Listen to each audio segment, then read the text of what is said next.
Let me correct what you're saying. I am not aware that the Prime Minister said that this will be paid later. So just let me correct you. I watched that press conference myself. And I also need to correct the record. The Prime Minister was talking about tutor and teachers. And when he said a permanent secretary, I remember it was very carefully. I went back and looked at the video. A permanent secretary told the minister that back pay would not be paid until May of 2024. The Prime Minister was speaking about the permanent secretary in the Ministry of Education, and the minister was the Minister of Education. I can tell you none of my permanent secretaries in the 8 years that I have been here have ever told me that they would not make their best effort to do whatever assignment was given to them.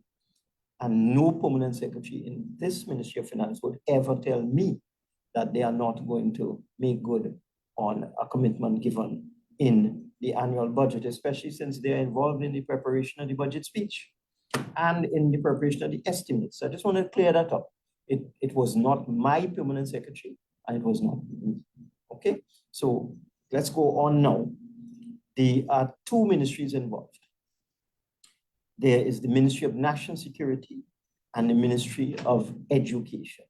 And that, let me deal with another misconception.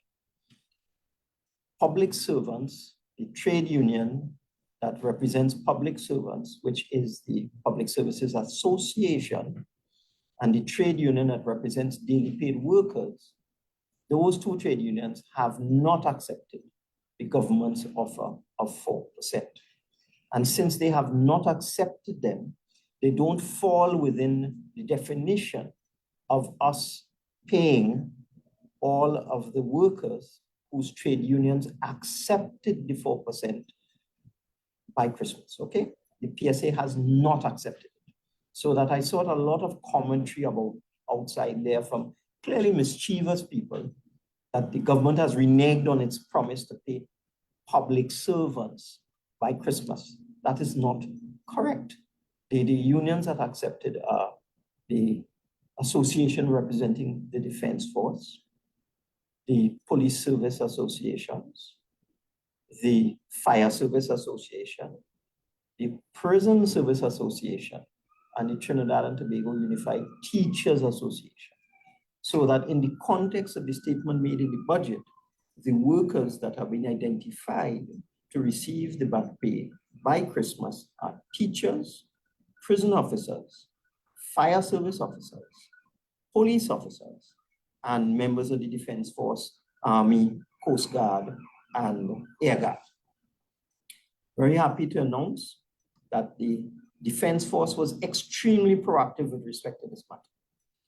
Very soon after the Chief Personnel Officer signed the agreement with the Defense Force for the 4%, the Defense Force administration moved swiftly and started to pay all members of the Army, Coast Guard, and Air Guard the new salaries. That's since last fiscal year.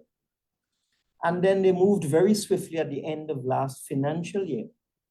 And very close to September 30th, 2023, the last day of the fiscal year, they sought and obtained approval and received funding to pay back pay to all members of the Defense Force. So the Defense Force gone clear already. I want to clear that up there because there's a lot of misinformation outside there. The ones that are left are the police service, prison service, fire service, and teachers. We in the Ministry of Finance now are working with all of these entities. We are working with the Ministry of Education. In fact, we had meetings here at the Ministry of Finance just a couple of days ago.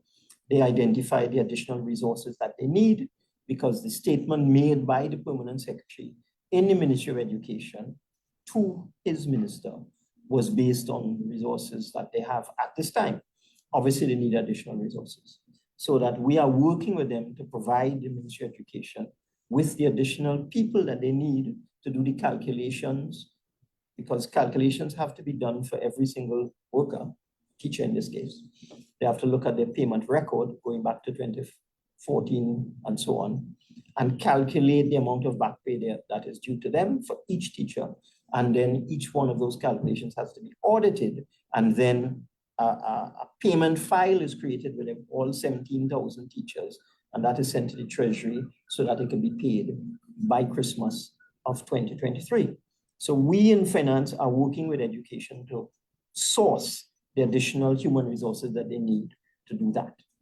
With respect to the police are presently finalizing the payment files for each police officer, and then they will move in short order to the calculation of the back pay owed to each police officer, again, going back through the years, seeing where they were in terms of their salary levels, applying the 2% for the first 3 years, the 2% for the second 3 years, and then creating the payment file that is required to be sent to the Treasury so they'll be paid by Christmas. Again, we are providing all necessary support to the police and will source all necessary human resources that they may need to help. But we're fairly confident that the police service, the commissioners provide allocating sufficient resources, but if we need any, we will assist them. With respect to the prison service and the fire service, they are working on the same things, the calculation of the amount due to each one, the auditing. The prison service is quite far ahead, fire service not so far ahead, but we are going to work with them in the Ministry of Finance and provide them with the resources, the technology, the expertise, and the know-how. So I am quite confident that once everybody pulls together, we will achieve the back pay promise that we made to pay these categories of workers: teachers, prison officers, fire officers, police officers, by December 2023, we're aiming for December 22, December 23, somewhere around there, and some will get before. Some might even get in November. And I'm fairly confident we can do it. We're just pulling everybody together to get it done. So I just want to clear that. Brian has a second question for Minister.